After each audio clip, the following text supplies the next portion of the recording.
ससुराल नंबर 1।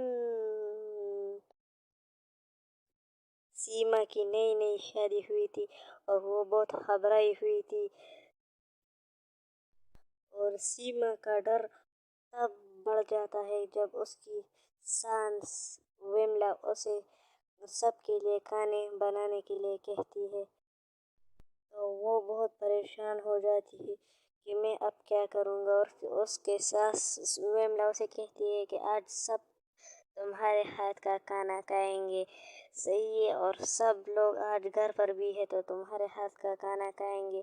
और वो बहुत टेंशन में हो जाती है कि मुझे खाना बनाना तो नहीं आता। और उसकी सासू माँ नैना से कहती है कि जाओ और सीमा को अपना सारा घर दिखाओ। तो नैना चली जाने लगती है और उसे सीमा को कहती है कि आ जाओ, मैं तुम्हें किचन दिखाता हूँ और ये भी बताती हूँ कि कौन सा चीज़ कहाँ कहाँ पड़ा है। मुझसे शर्माओ मत, मैं तुम्हारी बड़ी बहन जैसी हूँ। तो वो सीमा को ले लेती है और उसको सारा रसोई समझाने लगती है। मगर उसकी सास उसे कहती है कि अच्छे से खूबसूरत खाना बनाना हम सब के लिए।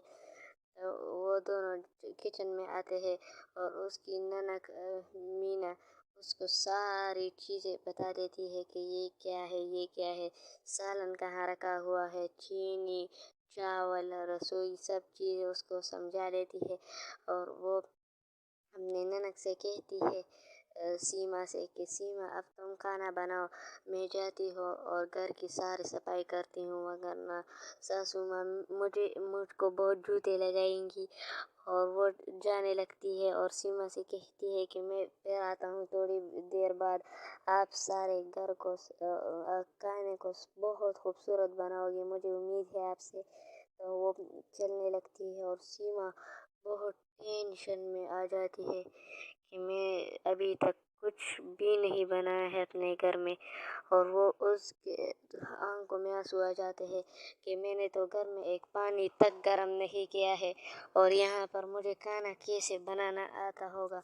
और वो बहुत टेंशन में होती है और उसके आंखों में आंसू भी आ जाते हैं और कहते हैं कि मैं अगर आज खाना, मेरे सासू सबको पता चला है कि मैं खाना नहीं बना सकती तो वो मुझे मारेगी। थोड़ी देर बाद मीना वहाँ आ जाती है और उसको कहती है कि क्या हुआ सीमा, तूने कुछ भी नहीं बनाया अभी तक, घबराओ नहीं, मुझे, मैं तुम्हारी बहन जैसी हूँ, क्या हुआ मुझे बताओ, कुछ समझ में नहीं आ रहा।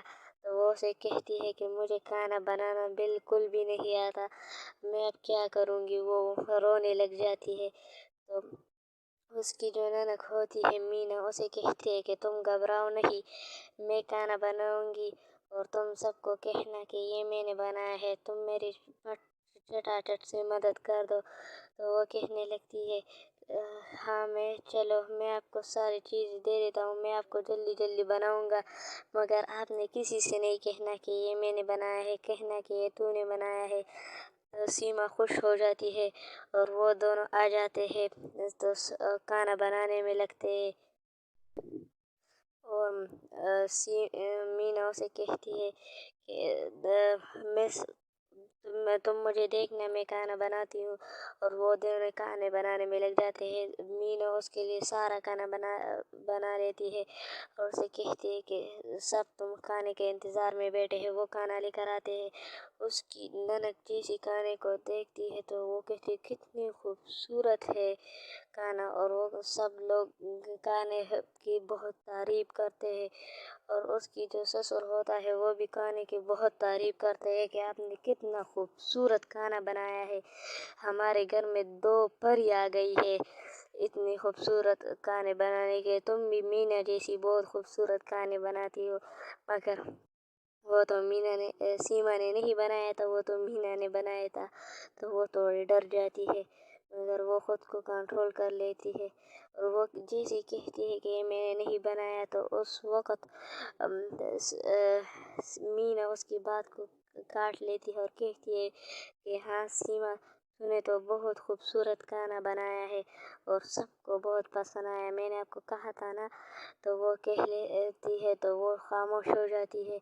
تو سب اس کو انعام بھی دے دیتے ہیں بہت خوبصورت کھانے بنانے کے لیے، اور وہ بہت خوش ہو جاتی ہے اپنے گھر والوں کی یہ پیار اور محبت دیکھ۔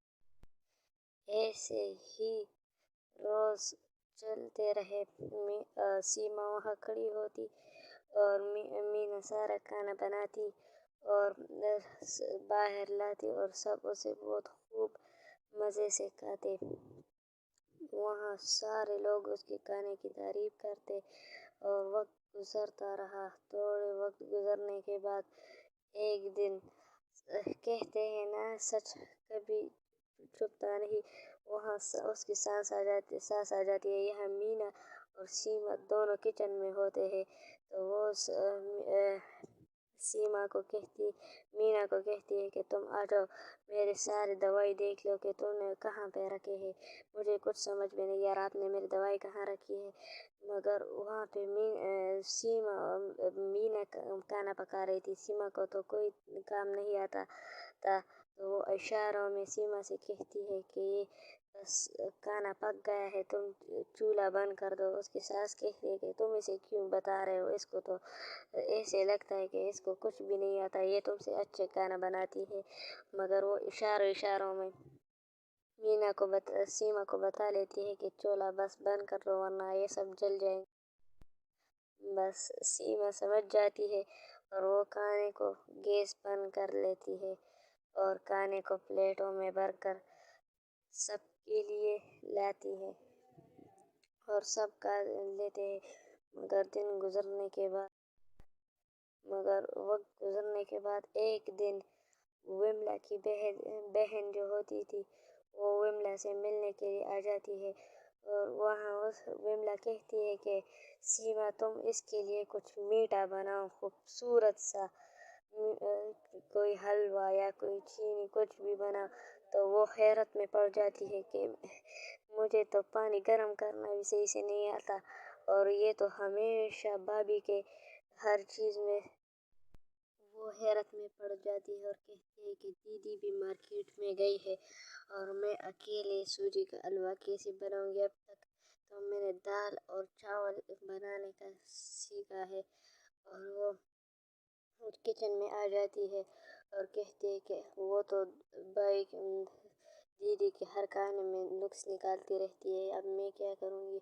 اور وہ جیسے تیسے یوٹیوب میں ویڈیو دیکھ کر بہت مشکل سے کچھ سوجی تیار کرنے میں لگتی ہے۔ مگر جب اس کی ساس کچن میں آ جاتی ہے اس کو دیکھنے کے لیے، تو سارا سوجی زمین پہ، کچھ کڑھی گندا اور کچھ بھی صحیح سے نہیں تھا، اور بہت مشکل سے اس نے کچھ پانی بنایا تھا۔ مگر جیسے اس کے ساس نے کچن کا حال دیکھا تو اسے کہا کہ کیا تم پہلی بار اس طرح بنا رہی ہو۔ اس نے اپنے ہاتھ بھی جلا دیا آگ سے، اور وہ تو آنکھوں سے اس کے آنسو بہنے لگے، اور اپنے ہاتھ کو دیکھتے ہوئے وہ اور رونے لگی۔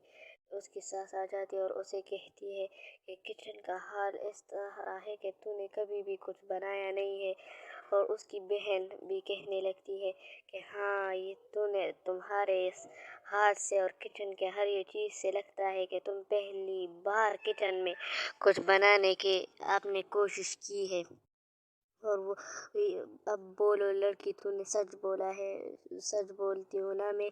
وہ کہنے لگی کہ ہاں پہلے دیدی میرے ساتھ سب کھانے بناتی تھی، وہ میرے ہاتھ کی نہیں تھی، وہ دیدی کے ہاتھ کی تھی، میں اس لیے آپ سے سچ چھپا رہی تھی کہ آپ میرے ماں باپ کو برا بھلا کہو گے۔ وہ رونے لگتی ہے اور اس کی ساس اس کے زخم پر مرہم لگا لیتی ہے اور اسے کہتی ہے کہ بیٹا میں نہ تمہاری دیدی کو کچھ بولوں گی بہو کو، نہ تمہیں کچھ بھی نہیں کہتی، میں آپ نے پہلے بتایا ہوتا تو اب تمہارے ہاتھ نہیں جلا ہوتا، میں آپ کو سکھا دوں گی بہت ساری چیزیں، آ جاؤ میں آپ کو سوجی بنانا سکھاتی ہوں۔ پہلے اس میں نہ تیل ڈالتے ہیں اور یہ ساری چیزیں اس کو سکھانے لگتی ہے، اور وہ بہت جلد ہر چیز سیکھ لیتی ہے۔